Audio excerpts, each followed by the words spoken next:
واضرب الناس ملك الناس لا اله الا الناس الذي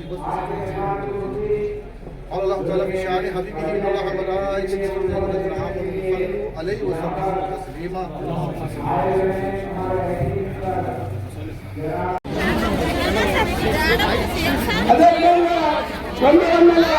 हमारे हल्दी अजीज मनोहर जी साहब भी आ रहे हैं और जो के साथ आए हैं उनसे उनको वेलकम करते हुए ये बात बता दूं कि हमारी हुकूमत अगर आई तो वादा राशन कार्ड की, और राशन कार्ड सबसे पहले तेलंगाना में अगर राशन कार्ड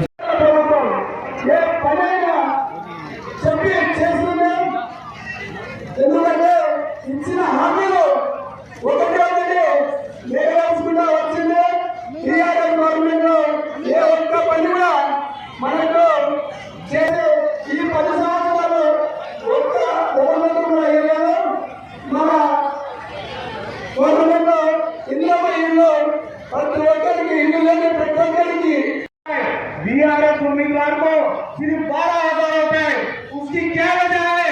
मैं सवाल करता हूँ इस मौके पे, क्योंकि సభ్యులతో పాటు 36 వార్డులకు సంబంధించిన అభ్యర్థులను గెలిపించాల్సిందిగా కోరడానికి వేదికపై ఉన్న మా కాంగ్రెస్ మిత్రులు, అదేవిధంగా యువజన కాంగ్రెస్, ఎన్ఎస్సీఐ, మహిళా కాంగ్రెస్, ఓబీసీ, ఎస్సీ, ఎస్టీ సెల్కు సంబంధించిన మిత్రులు, ఈ రోజుకి పెట్టేసిన ఈ 6 వార్డులకు సంబంధించిన మా అక్కలు, చెల్లెలు, అన్నలు, తమ్ములందరికీ హృదయపూర్వక నమస్కారం.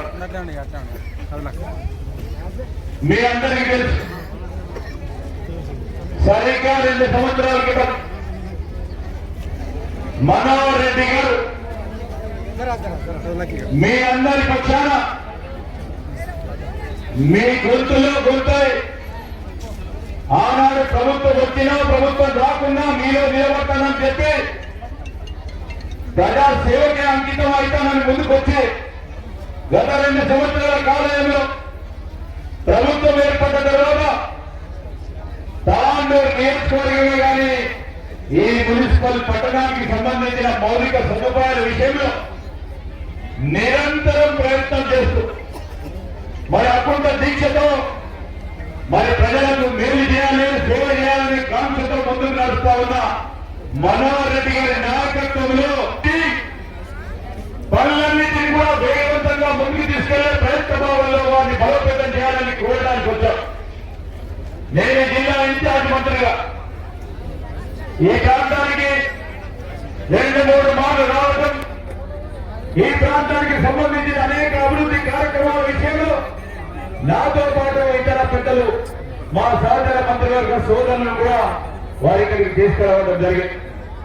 నేను మీ అందరికీ కోరుతా ఉన్నా, ఈరోజు మనోహర్ రెడ్డి గారు 2-3 ప్రధానమైన అంశాలను ముందుకు తీసుకొచ్చారు. మా అక్కలు, చెల్లెలు అందరూ ఉన్నారు ఇక్కడ. ఒక్కసారి ఆలోచన చేయండి. ఆ రోజు మేనిఫెస్టోలో పెట్టిన ప్రతి అంశాన్ని ఒక్కటి తర్వాత ఒక్కటి అమలు పరిచే కార్యక్రమం చేస్తా ఉన్నాం. ఈ రోజు ఇదే తాండూరు, ఇదే మున్సిపల్ ప్రాంతం నుంచి ఇప్పుడే మా దారా సంఘి ముజీబ్ గారిని అడుగుతా ఉన్నా.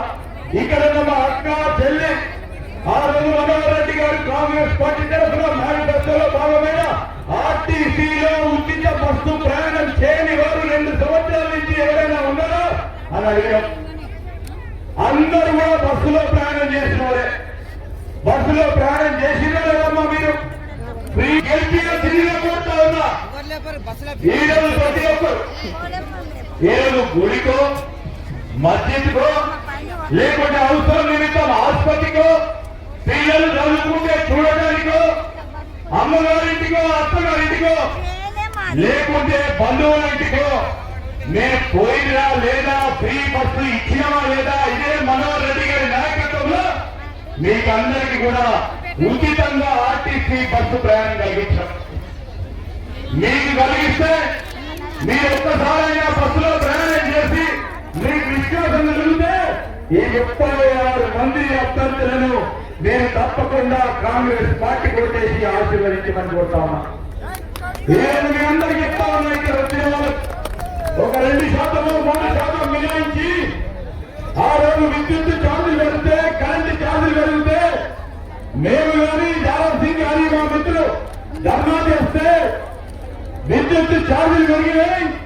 ఆ విద్యుత్ ఛార్జీలు పెడితే మరి కట్టుకునే పరిస్థితుల్లో పేదవాడు లేదంటే ఆ రోజు టీఆర్ఎస్ పార్టీ ప్రభుత్వం పక్కజోయి పెట్టింది. కూడా ఆలోచన చేసి తెలంగాణ రాష్ట్రం వచ్చింది, రాష్ట్రం ఏర్పడిన తర్వాత మాకు ఉద్యోగాలు వస్తాయని 10 సంవత్సరాలు టీఆర్ఎస్ పార్టీ ప్రభుత్వంలో పబ్లిక్ సర్వీస్ కమిషన్ పూర్తి స్థాయిలో ఏర్పాటు చేయకుండా సమయమంతా వృధా చేసేది టీఆర్ఎస్. వారికి మరి మిత్రపక్షమైన బీజేపీ యువతకు సంబంధించిన ఉద్యోగాల విషయంలో మాట్లాడలేదు.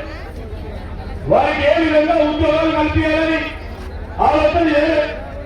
ఆ క్రమంలో నేను మీ అందరినీ కోరుతా ఉన్నా, మేము వచ్చినాం, పబ్లిక్ సర్వీస్ కమిషన్ ఏర్పాటు చేసినాం, అదేవిధంగా పోటీ పరీక్షలు నిర్వహించినాం, గ్రూప్ 1 అధికారులను నియమించినాం, గ్రూప్ 2 అధికారులను నియమించినాం, గ్రూప్ 3, గ్రూప్ 4 పరీక్షలు నిర్వహించి ఉద్యోగ ఖాళీలను భర్తీ చేసినాం కాంగ్రెస్ పార్టీ పక్షాన.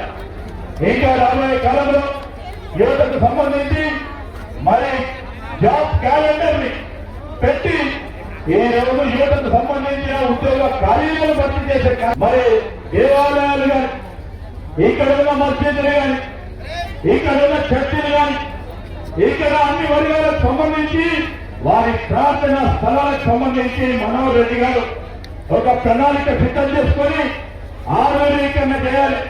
దానిలో కావాల్సిన అవసరాలు తీర్చాలి. ఆ ప్రయత్నంలో ఒక ప్రణాళిక సిద్ధం చేసుకొని 6 విషయాలు నిధులు కేటాయింపు చేయడానికి ప్రయత్నం చేస్తా ఉన్నాను. ఈ తరంలో ఎన్నికలు వచ్చాయి. మీ పట్టణానికి సంబంధించిన కనీస అవసరాలు मैं एक ही बात बोलना चाहता हूं यहाँ पर आए हुए बहन हमारे भाइयों, कांग्रेस पार्टी का इरादा है रोटी कपड़ा और मकान, जो इंदिरा जी ने बताए और राजीव जी ने बताए और आज का नेता हमारा राहुल जी कभी भी कहते रहते हैं, ये 3 चीज हम गरीबों के लिए देना। एक तो हम मनोहर रेड्डी की लीडरशिप में जो गरीब लोग आए यहाँ पर, मैं ये बात कहना चाहता हूँ, जिन लोगों को घर नहीं है, हमारी जिम्मेदारी है, मनोहर रेड्डी जी का जिम्मेदारी है, जिन लोगों को घर नहीं है वो इंदिरा घर के लिए हम दिलाएंगे। जिन घर में मैं कहे रेशन कार्ड दिए, रेशन कार्ड ही खाली नहीं दिए, हम जो बोले रोटी के लिए, जो रोटी क्या चाहते हैं हम और मनोहर रेड्डी, हमारा भारत सिंह, हमारे मुजीब भाई और ऊपर और हमारा अब्दुल्ला खो खाते बारीक राइस खाते, बारीक चावल खाते, जो हम लोग खाते आप थोड़ा भी खाना के वास्ते रेशन का शॉप मीडिया के बीच में कहीं मारे अगले के आदमी तो कैसे होगा?